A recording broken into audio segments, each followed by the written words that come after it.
तुमसे मिलना बातें करना बड़ा अच्छा लगता है।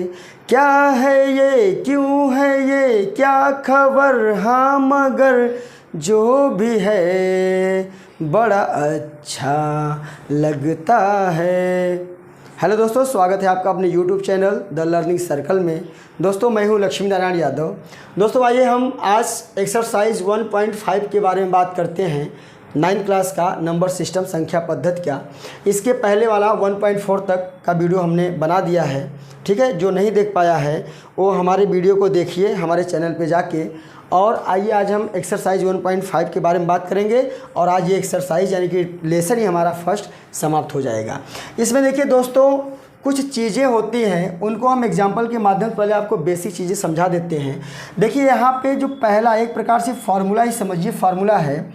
अगर a की पावर में m इंटू ए पावर n दिया है तो इसकी वैल्यू होती है a power m plus n। मतलब जैसे मान लीजिए बेस सेम है, बेस पे हमने मान लिया 2, इसके पावर पे हमने मान लीजिए लिख दिया 3, ठीक है। और दूसरा बेस भी हमारा क्या है, 2 ही है, इसकी पावर हमने लिख दिया 1। तो इसको अगर सॉल्व करना होता है तो बेस तो सेम रहेगा in the case of multiplication. गुणा के केस में अगर दोनों के आधार समान हैं तो आधार को लिख दिया जाता है, और गुणे का निशान है तो घातों को आपस में क्या करते हैं, जोड़ देते हैं। तो 2 की घात में 4, अगर इसका मान निकालना होगा तो इसको हम 4 बार, जितना पावर है उतना हम 4 के बार 4 उतना हम गुणा के रूप में उतनी बार हम लिख देते हैं। तो 4 पावर है तो 2 को हमने लिखा 1 2 3 4 बार। इसका गुणा करिए, 2 दूनी 4, 4 दूनी 8, 8 दूनी 16, ठीक है। ये तो क्लियर हुआ। दूसरा हमारा है, दूसरा देख लीजिए हमारा क्या है। जैसे a power m to the power m, मतलब a की घात में m है, उसके भी घात में दूसरा कोई घात है, तो बेस तो हमारा यानी आधार वही रहेगा। और इस प्रकार की घात है तो घातों का आपस में गुणा होता है। इसमें घातों का आपस में गुणा होता है। अगर इस प्रकार का आपको दिखे, मान लीजिए 3 के घात में 2, इसके घात में 2 3 4 5 कुछ भी लिख दीजिए, हमने 3 लिख दिया, तो क्या करेंगे, आधार तो हमारा वही रहेगा, घातों का आपस में गुणा हो गया, यानी 2 गुणे 3 हो जाएगा हमारा 3 की घात में 6। इसको लिखिए गुणा के रूप में 6 बार। अगर मान निकालना है तो निकालिए, नहीं निकालना है तो इतना लिख देंगे पावर में, तो भी आपका सही हो जाएगा। 1 2 3 4 5 6, 3 3 9 3 27 81, इतना हमको आता है गुणे। 3 3 9, 9 कम 9 9 8 72, 729 हो जाता है। इस तरह से इसका मान निकल आता है। अब आते हैं हम तीसरे पर, ठीक है। तीसरा जैसे मान लीजिए यहाँ पे लिखा है a पावर m और a power n is equal to, क्या लिखेंगे, बेस सेम रहेगा, पावर अलग अलग रहे या सेम रहे उससे कोई फर्क नहीं पड़ता। अगर ये भाग के रूप यानी बटे के रूप में है तो केवल आप ध्यान दीजिए, भाग के रूप में रहे, आधार सेम रहे, घातों से मतलब नहीं है। यहाँ पे a लिख दिया जाएगा बड़ी घात में से। देखो यहाँ पे लिखा है m माइनस n, इसका मतलब m ग्रेटर n, यानी कि ये घात बड़ी है, छोटी है, तो बड़ी में से छोटी घटाएंगे। अगर छोटी बड़ी होती है, देखो नीचे से यहाँ पे m है, नीचे से कोई भी संख्या ले जाते हैं तो माइनस हो जाती है। इस प्रकार से होता है। मान लीजिए अगर 2 के पावर में 3 है बटे 2 के पावर में 2 है, तो इसको लिखेंगे, आधार वही रहेगा, 3 ऊपर ये नीचे से जाएगा तो माइनस हो जाएगा, यानी 2 की पावर घटा देंगे 1, इसका मतलब 2 ही होता है, ठीक है। अब चौथा नंबर पे आते हैं हम। हमारा 4th नंबर है a power m b power m। इसका मतलब a power m b power m, यानी कि गुणा के ही रूप में है, यहाँ कुछ नहीं, मतलब गुणा के रूप में है। आधार अलग अलग है, घात अगर सेम हो, आधार से मतलब नहीं है, अगर यहाँ घात सेम हो तो आधारों का गुणा करके सेम घात ऊपर लिख देते हैं। जैसे 3 के घात में 2 इंटू 2 के घात में 3, 2 कुछ भी लिखिए, नहीं सॉरी, घात बराबर रहना चाहिए। घात बराबर है तो आधार का गुणा करेंगे, 3 दूनी 6 और घात हमारा 2 आएगा, और 6 गुणे 6 बराबर 36 हो जाता है।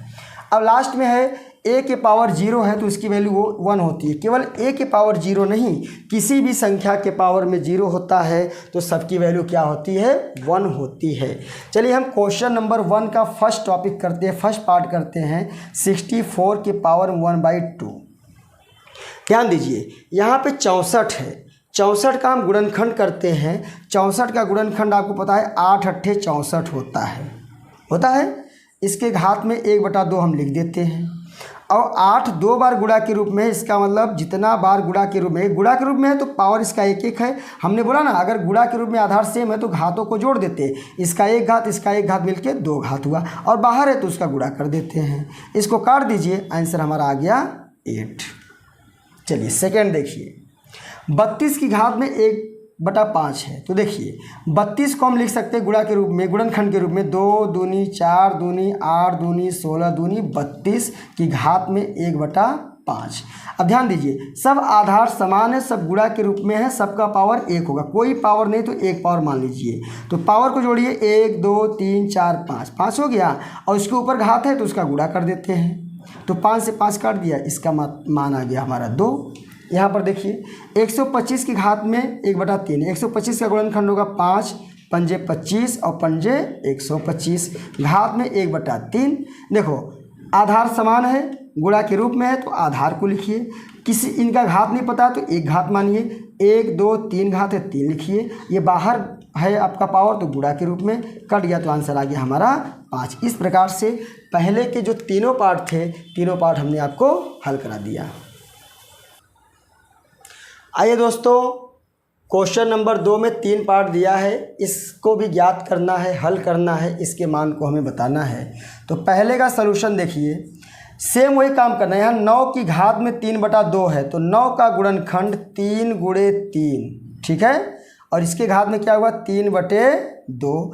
हमने क्या बोला, अगर दोनों आधार समान रहे, गुणे का निशान रहे तो घात कुछ नहीं तो 1 घात मान लीजिए, आधार वही रहेगा, घातों को जोड़िए 1 और 1 मिलके 2, और बाहर अगर फिर पावर है तो उस पावर का गुणा कर दीजिए 3/2, 2 से 2 काट दीजिए, 3 की घात कितना बचा 3, इसको गुणा के रूप में लिखिए 3 × 3 × 3। जितना पावर रहे किसी भी संख्या के ऊपर, जितनी पावर हो उस संख्या को उतनी बार गुणा के रूप में लिख के और गुणा कर दिया जाता है। तो हो जाएगा 3 तियाँ 9, 9 तियाँ 27, इसका आंसर आ गया फर्स्ट का।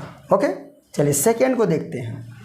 यहाँ पर 32 की घात 2/5 है, फिर 32 का गुणनखंड करिए आप, 2 दूनी 4 दूनी 8 दूनी 16 दूनी 32, इसके घात में 2/5। फिर हमने क्या बोला, सब आधार 2 है, सबके पावर में 1 है, कुल कितने पावर है 5, पाँचों को जोड़ लिया तो 5, गुणे का निशान 2/5, नीचे से ऊपर कट जाता आपको पता ही है, 2 के पावर में 2, गुणा के रूप में जितना पावर है उतनी बार लिखिए, 2 पावर है 2 को 2 बार लिखा, 2 दूनी 4, this is your required answer. ठीक है, 16 का देखिए, 2 दूनी 4 दूनी 8 दूनी 16, इसकी घात में 3/4। बहुत सिंपल है, सबके पावर में नहीं पावर है तो 1 हमेशा रहता ही है, आधार सेम है तो उसको लिख दीजिए, 4 बार है तो 4 लिखिए, बाहर पावर फिर है तो 3/4 का गुणा कर दीजिए, नीचे को ऊपर से काट देते हैं, 2 की पावर में 3, जितना पावर है उतनी बार 2 को गुणा के रूप में लिखिए, 3 है तो 3 बार लिखिए, 2 दूनी 4 दूनी 8 गुणा करके लिख दीजिए, ये आपका आंसर आ गया। आइए दोस्तों, क्वेश्चन नंबर 2 का लास्ट यानी चौथा हमारा पार्ट है, 125 की पावर -1/3। ठीक है, तो 125 का गुणनखंड करिए, 5 पंजे 25, 25 पंजे 125, इसकी घात -1/3।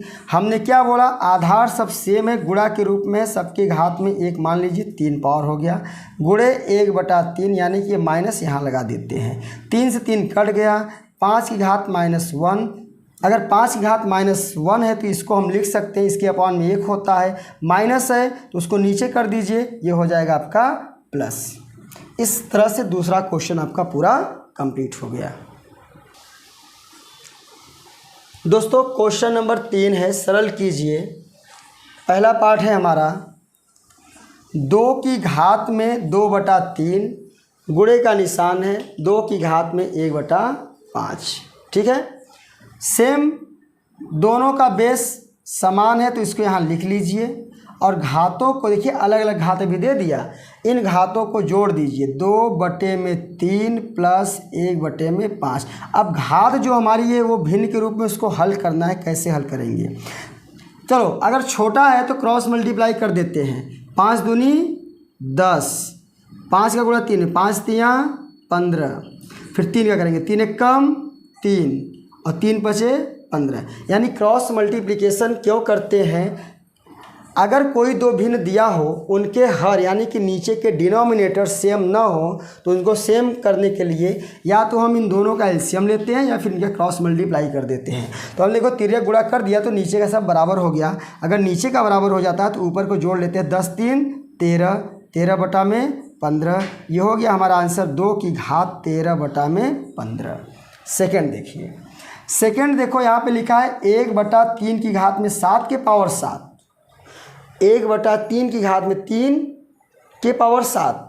ठीक है, तो अलग अलग करते हैं। पहले इसको तोड़िए, 1 के ऊपर 7 लिखिए, इसको तोड़ेंगे तो 3 के ऊपर 3 गुणे 7, यानी क्या हमने बोला, घात का गुणा हो जाता है। इसका घात मान लो 1 रहा होगा तो 7 का गुणा 1 की घात में होगा, 7 एकम 7, और इसमें घात है तो 7 यहाँ 3 गुणे 7 कर दिया।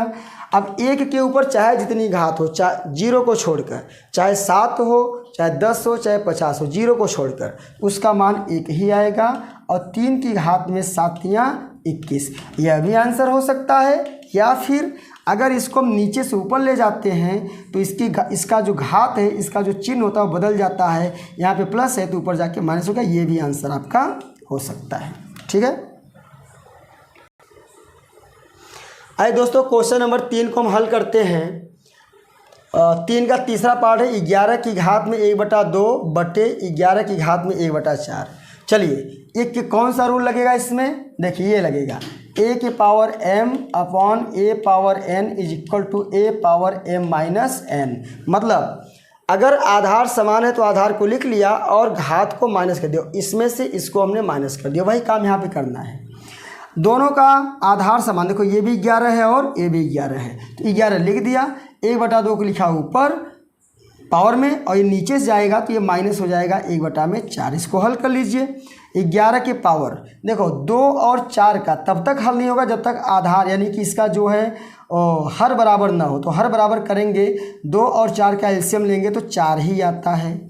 एलसीएम लेने के बाद करते क्या हैं, इस 2 का इस 4 में भाग देते हैं तो 2 दूनी 4, 2 आता है। 2 का गुणा 1 में करते हैं, 2 एकम 2 आता है, माइनस 4 का भाग 4 में दिया तो 4 एकम 4, 1 बचा, और जो 1 बचता है 1 का ऊपर गुणा कर देते हैं, 1 एकम 1। तो हो गया हमारा 11 की घात में 2 में से 1 निकला 1, 1/4, यानी 11 घात में 1/4, ये आपका आंसर हुआ थर्ड का। फोर्थ का देखिए, यहाँ पे देखिए एक ये रूल है, क्या रूल था कि a के पावर m इंटू b के पावर m, मतलब यहाँ घात समान है, आधार अलग अलग हैं। ठीक है ना, तो हो जाता था a गुणे b की घात में m, मतलब इन दोनों का गुणा और घात जो दोनों है उसमें से केवल एक घात को लिखा जाएगा। तो 7 गुणे 8 की घात में 1/2, 8 सते 56, 56 की घात 1/2, ये भी आपका आंसर हो गया। ठीक है, तो दोस्तों आज जो एक्सरसाइज 1.5 था वो आज समाप्त हो गया। चैप्टर नंबर 2 को लेकर हम अगले वीडियो में आएंगे। तब तक के लिए जय हिंद।